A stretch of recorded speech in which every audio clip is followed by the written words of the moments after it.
Hi guys, welcome back to cosmic കപ്പിളിൻ്റെ പുതിയൊരു വീഡിയോയിലേക്ക് എല്ലാവർക്കും സ്വാഗതം. ഇന്നൊരു ദുരന്തം പിടിച്ചൊരു ദിവസം തന്നെയായിരുന്നു കേട്ടോ. ഈ ഒരു ദിവസം ഇനി വീണ്ടും തിരിച്ചു വരരുത് എന്ന് പ്രാർത്ഥിച്ചുകൊണ്ടാണ് കേട്ടോ ഞാൻ ഈ വ്ളോഗ് അപ്ലോഡ് ചെയ്യുന്നത്.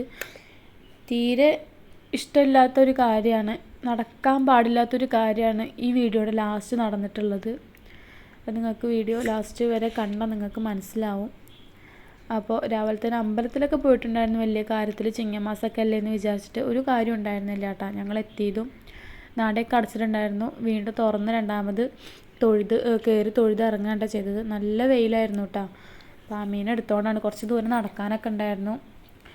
അപ്പോൾ തിരുവോണം ദിവസം ആയതുകൊണ്ടാണ് നമ്മൾ പോയത്. പക്ഷേ ലാസ്റ്റ് തിരുവോണമാണ് ഇത്ര അമ്പലത്തിൽ എടുക്കണത്, പൂജയും കാര്യങ്ങളൊക്കെ ഉണ്ടാവുക. അവിടെ തിരുവോണ ദിവസങ്ങളിൽ മാത്രമാണ് കേട്ടോ വഴിപാടും കാര്യങ്ങളൊക്കെ ഉണ്ടാവാറുള്ളൂ, പൂജയൊക്കെ. അപ്പോൾ ഇതാ നമ്മൾ തൊഴുത് ഇറങ്ങാണ്. ഇവിടെ കറുത്ത ചന്ദനമാണ് കേട്ടോ ഉണ്ടാവാറുള്ളത്, വെള്ളച്ചന്ദനം അങ്ങനെ കിട്ടിയില്ല ഞങ്ങൾക്ക്. അപ്പോൾ ഗണപതി ഹോമത്തിൻ്റെ ചന്ദനമായിരുന്നു. ഇവിടെ അടുത്ത് നല്ല അടിപൊളി കുളമൊക്കെ ഉണ്ട് കേട്ടോ. അപ്പോൾ ദൈവങ്ങളേനെ എപ്പോഴും ഞാൻ എന്താ പറഞ്ഞു വരുന്നത് വെച്ചാൽ, ദൈവങ്ങൾ എപ്പോഴും നമ്മുടെ കൂടെയൊന്നും ഉണ്ടാവില്ല. ചില സാഹചര്യങ്ങൾ നമ്മളതിനെ അങ്ങോട്ട് കൈ വിട്ട് കളയും ദൈവം. അപ്പോൾ ഞാൻ വിചാരിക്കണം, എത്ര പ്രാർത്ഥിച്ചിട്ടും എത്ര കരഞ്ഞിട്ടും ഒരു കാര്യമില്ല, നടക്കേണ്ടതേ നടക്കുള്ളൂ. അത് ഞാൻ ദൈവവിശ്വാസി എന്ന് പറയാൻ പറ്റില്ല. എല്ലാവരും ഇപ്പോൾ അമ്പലത്തിൽ പോണ പോലെ അമ്പലത്തിൽ പോകണു, തൊഴണു, അങ്ങനെയൊക്കെ തന്നെ. ദൈവങ്ങളെ ഒരുപാട് വിശ്വസിച്ചിട്ടുള്ള കാലമൊക്കെ ഉണ്ടായിരുന്നു. പക്ഷെ ഇപ്പോൾ ഞാൻ ദൈവത്തോട് പ്രാർത്ഥിക്കണതൊന്നും ദൈവം നടത്തി തരാറില്ല.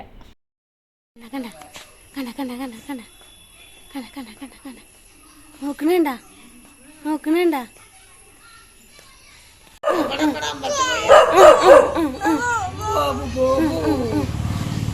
നിങ്ങളെ നോക്കണ്ട്. വീടിൻ്റെ അടുത്തുള്ള വീട്ടിൽ നിന്ന് നല്ല റോസാക്കൊമ്പൊക്കെ കിട്ടിയിട്ടുണ്ടായിരുന്നു കേട്ടോ. അവിടെ നല്ല പിറ്റ്ബുള്ളൊക്കെ ഉണ്ട്. പിറ്റ്ബുള്ളല്ല, അമേരിക്കൻ പുള്ളിയാണ് കേട്ടോ.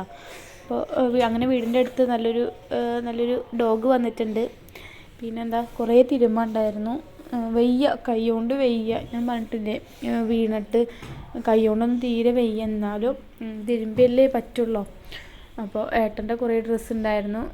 പകുതി ഞാനിന്ന് തിരുമ്മണുള്ളൂ, പകുതി പിറ്റേ ദിവസത്തേക്ക് തിരുമ്മാൻ വേണ്ടിയിട്ട് വെച്ചേക്കാണ് കേട്ടോ. അപ്പോൾ നന്നായിട്ട് സോപ്പും പൊടിയിൽ മുക്കി വെക്കാമെന്ന് ചോദിച്ചു, കാരണം നല്ല ചെളിയുണ്ട്, നല്ലോണം ചെളിയൊക്കെ ഉണ്ട്. അപ്പോൾ സോപ്പും വെള്ളമൊക്കെ കലക്കിയിട്ട് ഡ്രസ്സൊക്കെ ഒരു മണിക്കൂർ മുക്കി വെക്കാമെന്ന് വിചാരിച്ചിട്ടാ. അപ്പോൾ ആമീനെ ഉറക്കണതിന് മുന്നെയാണ് ഞാനിതിങ്ങനെ മുക്കി വെക്കണത്. കഴിഞ്ഞിട്ട് ഞാൻ ആമീനെ ഉറക്കാൻ പോയിട്ടാ. എൻ്റെ മോള് നല്ല ഉറക്കം ഉറങ്ങിയിട്ടുണ്ട്. പിന്നെ അവൾ എണീറ്റത് ഒരു 12 മണി ഒക്കെ ആകുമ്പോഴാണ് കേട്ടോ എണീറ്റിട്ടുണ്ടായിരുന്നത്. ഇന്ന് വലിയ ഉഷാറൊന്നുമില്ല റെക്കോർഡ് ചെയ്യാൻ. പ്രശ്നമൊക്കെ കഴിഞ്ഞ് രാത്രി ആകുമ്പോഴാണ് റെക്കോർഡ് ചെയ്യണത്. എന്തായാലും ഡെയിലി വ്ളോഗ് ചെയ്യാമെന്ന് ഞാൻ പറഞ്ഞതല്ലേ നിങ്ങളോട്. നിങ്ങൾ വലിയ സപ്പോർട്ടൊന്നുമില്ല, എന്നാലും നമ്മളൊരു ഇഷ്ടത്തിനനുസരിച്ച് ചെയ്യാമെന്ന് മാത്രം. അപ്പോൾ അതാ നല്ലോണം അടിച്ച് തിരുമ്പാനൊക്കെ ഉണ്ടായിരുന്നു, കാരണം നല്ല ചെളി ഉണ്ടായിരുന്നു. അടിച്ച് തിരുമ്പിയാലേ ചെളിയൊക്കെ പോവുള്ളൂ. നമ്മുടെ നാട്ടിലൊരു പറച്ചിലുണ്ട്, ഉച്ച സമയത്ത് തിരുമ്മാൻ പാടില്ല എന്നൊക്കെ. 1 മണി സമയത്ത്, ഇത് 1 മണിയൊന്നല്ല കേട്ടോ, ഇതൊരു 11:30 സമയത്താണ്. 1 മണി സമയത്തൊന്നും അടിച്ച് തിരുമ്മാൻ പാടില്ല, പ്രേതം വരും, പ്രേതം മേത്ത് കയറും എന്നൊക്കെ പറയും. അന്ധവിശ്വാസം അങ്ങനെയൊക്കെ പറയാം. പിന്നെ അതേപോലെ 6 മണിക്ക് ശേഷവും തിരുമ്മാൻ പാടില്ല, വീടിന് നല്ലതല്ല എന്നൊക്കെ പറയും. അങ്ങനെ അന്ധവിശ്വാസങ്ങളുടെ ഒരു വീഡിയോ ഇട്ടിട്ടുണ്ടായിരുന്നു. അതിന് നല്ല അത്യാവശ്യം നല്ല സപ്പോർട്ട് തന്നിട്ടുണ്ട് നിങ്ങളെല്ലാവരും. 2K സംതിങ് കയറിയിട്ടുണ്ട്. പക്ഷേ ഇപ്രാവശ്യം അതിൻ്റെ സെക്കൻഡ് പാർട്ടായിട്ട് ഞാൻ ഒരെണ്ണം ഇട്ടിട്ടുണ്ടായിരുന്നു. അതും നമ്മുടെ നാട്ടിലുള്ള അന്ധവിശ്വാസങ്ങളും ആചാരങ്ങളുമാണ്. അപ്പോൾ അത് കണ്ടൊന്ന് സപ്പോർട്ട് ചെയ്യാട്ടെ എല്ലാവരും. അപ്പോൾ ഇതാ കുളി എന്നാണ് പറയുന്നത്, തിരുമ്പലൊക്കെ കഴിഞ്ഞിട്ട് ക്ഷീണിച്ചിട്ട് ഇങ്ങനെ വന്നിരിക്കേണ്ട. നല്ല വെയിലായിരുന്നു പുറത്ത്, നല്ല വെയിൽ പറഞ്ഞാൽ നല്ല വെയിൽ, തലവേദനയൊക്കെ എടുക്കാൻ തുടങ്ങിയിട്ടുണ്ടായിരുന്നു. അപ്പോൾ ഇതാ TV ഒക്കെ കണ്ടുകൊണ്ടിരിക്കുകയായിരുന്നു. അപ്പോഴേക്കും ആമി എണീറ്റ് ഒരു 12:30-12:45 ആമിക്ക് ചോറ് കൊടുക്കണമല്ലോ. അപ്പോൾ ഞാൻ ആ സാധനം വറുത്തിട്ടുണ്ടായിരുന്നു, പൊള്ളം വറുത്തിട്ടുണ്ടായിട്ട് അവൾക്ക് കഞ്ഞി കൊടുത്തു. അവളോടെ കളിക്കുന്നുണ്ട്. ഞാൻ ഒന്നും ഉണ്ടായിരുന്നില്ല എന്ന് പ്രത്യേകിച്ച്. അപ്പോൾ ഞാൻ മുളക് ഇങ്ങനെ മോരിൽ മുക്കിയിട്ട് വറക്കാൻ എനിക്കിഷ്ടമാണ്, അതെനിക്ക് ഭയങ്കര ഇഷ്ടമാണ് അങ്ങനെ. അപ്പോൾ ഞാൻ ഒരു 4 മുളക് എടുത്തിട്ട് ഇതേപോലെ നന്നായി കഴുകി നടു കീറി മോരിൽ കുറച്ച് നേരം മുക്കി വെച്ചിട്ട് ഞാനങ്ങനെ വറുത്ത് കോരിയെടുത്ത്. ഇതാണ് കേട്ടോ അതിൻ്റെ പാകം. അതാകുമ്പോഴാണ് നല്ല ടേസ്റ്റ് കിട്ടുക. മോര് ഒഴിച്ചിട്ടുണ്ടായിരുന്നു, ചോറിന് മോരും പിന്നെ കടലുപ്പേരി ഉണ്ടായിരുന്നു കേട്ടോ, അത് ഞാൻ വീഡിയോയിൽ കാണിക്കാൻ മറന്നു. പിന്നെ ഞാൻ ചോറൊക്കെ കൊണ്ട് കഴിഞ്ഞിട്ട് വീക്കിലി പ്രോഗ്രാം ഉണ്ടായിരുന്നു, അതൊന്ന് ചെറുതായിട്ട് അറ്റൻഡ് ചെയ്തിട്ട് ഞാൻ ആമിയുടെ കൂടെ കളിക്കായിരുന്നു. കുറച്ച് നേരം ഞങ്ങളിങ്ങനെ അമ്മയും മോളൊക്കെ ഇങ്ങനെ സ്നേഹപ്രകടനങ്ങളൊക്കെ നടത്തിയിട്ടുണ്ട്. അപ്പോൾ നിങ്ങളെല്ലാവരും ആമിയുടെ കാലുമ്മേലേക്കൊന്ന് ശ്രദ്ധിച്ചോ. ആമിയുടെ കാലുമ്മ പാദസരം ഉണ്ട് കേട്ടോ, ഇടത് കാലുമ്മ അവളുടെ സ്വർണ്ണ പാദസരം ഉണ്ട്. ഇത് ടൈം വന്നിട്ട് ഒരു 2:30 സമയമാണ്.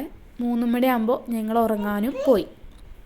ഉറങ്ങി എഴുന്നേറ്റ് ഒരു 4:30-5 മണിയായപ്പോൾ കുഞ്ഞൻ്റെ പാദസരം, ഇടത് കാലത്തെ പാദസരം കാണാനില്ല. എനിക്കാകെ ഭ്രാന്ത് പിടിക്കണ പോലെ തോന്നി. 3ാമത്തെ വട്ടമാണ് ഇപ്പോൾ ഈ പാദസരം പോണത്. എവിടെ നിന്ന് തിരഞ്ഞ് അവസാനം കിട്ടിയില്ല. നല്ല കരച്ചിൽ കണ്ടിട്ടുണ്ട് ഞാൻ കേട്ടോ. എനിക്ക് സങ്കടം വരിക, കാരണം ഒരു സ്വർണത്തിൻ്റെ വില എന്ന് പറയുന്നത് ഇപ്പോൾ എത്രയാണ് നമുക്ക് ഊഹിക്കാമല്ലോ. സാധാരണക്കാർക്ക് അഫോർഡ് ചെയ്യാൻ പറ്റാത്തതിന് അത്ര വിലയായിട്ടുണ്ട്. അപ്പോൾ ആ സമയത്ത് ഇതൊക്കെ ഇങ്ങനെ മിസ്സായി പോകാമെന്ന് പറഞ്ഞാൽ ഭയങ്കര ബുദ്ധിമുട്ടാണ്. ഈ സമയത്ത് ഭർത്താവും 1-2 പേരും അല്ലാണ്ട് ബാക്കി ഒരാളിൻ്റെ കൂടെ നിന്നിട്ടില്ല കേട്ടോ. ഒരു പ്രതിസന്ധി വരുമ്പോൾ അത് ഒരുമിച്ച് നിന്നിട്ട് പരിശ്രമിക്കുകയാണ് വേണ്ടത്, അത് കണ്ടുപിടിക്കാൻ വേണ്ടിയിട്ട്. ഇതെല്ലാ കുറ്റവും എൻ്റെ മേൽക്കിട്ടിട്ട് ഞാനാണ് പ്രതി, ഞാനാണ് കൊണ്ട് കളഞ്ഞു എന്നുള്ളൊരു മട്ടിലായിരുന്നു എല്ലാവരുടെ സംസാരം. കാരണം മോള് ഇവിടുന്ന് അപ്പുറത്തേക്ക് അവിടുന്ന് ഇപ്പുറത്തേക്ക് എന്നല്ലാണ്ട് വേറെ എവിടേക്കും മോള് പോയിട്ടില്ല. കാര്യങ്ങൾ ഞാൻ കുറേ വിശദീകരിച്ച് പറയണമെന്നില്ല കേട്ടോ. എൻ്റെ നേരെ തിരിഞ്ഞവർ അവരെക്കാട്ടും കൂടുതൽ വിഷമം എനിക്കുണ്ടെന്ന് അവർക്ക് മനസ്സിലാവുന്നില്ല. അപ്പോഴും കണക്ക് പറച്ചിൽ മാത്രം അവരുടെ ലക്ഷ്യം ഉണ്ടായിരുന്നുള്ളൂ. ഈ മാസം ഒരു നശിച്ച മാസം എനിക്ക്. എൻ്റെ സന്തോഷങ്ങൾ മാത്രമല്ല, എൻ്റെ സങ്കടങ്ങളും നിങ്ങൾ മനസ്സിലാക്കണ്ടേ, അതുകൊണ്ട് പറഞ്ഞു എന്നുള്ളൂ കേട്ടോ. അപ്പോൾ വീഡിയോ വന്നിട്ട് ഇത്രയേ ഉള്ളൂ. ടാറ്റാ.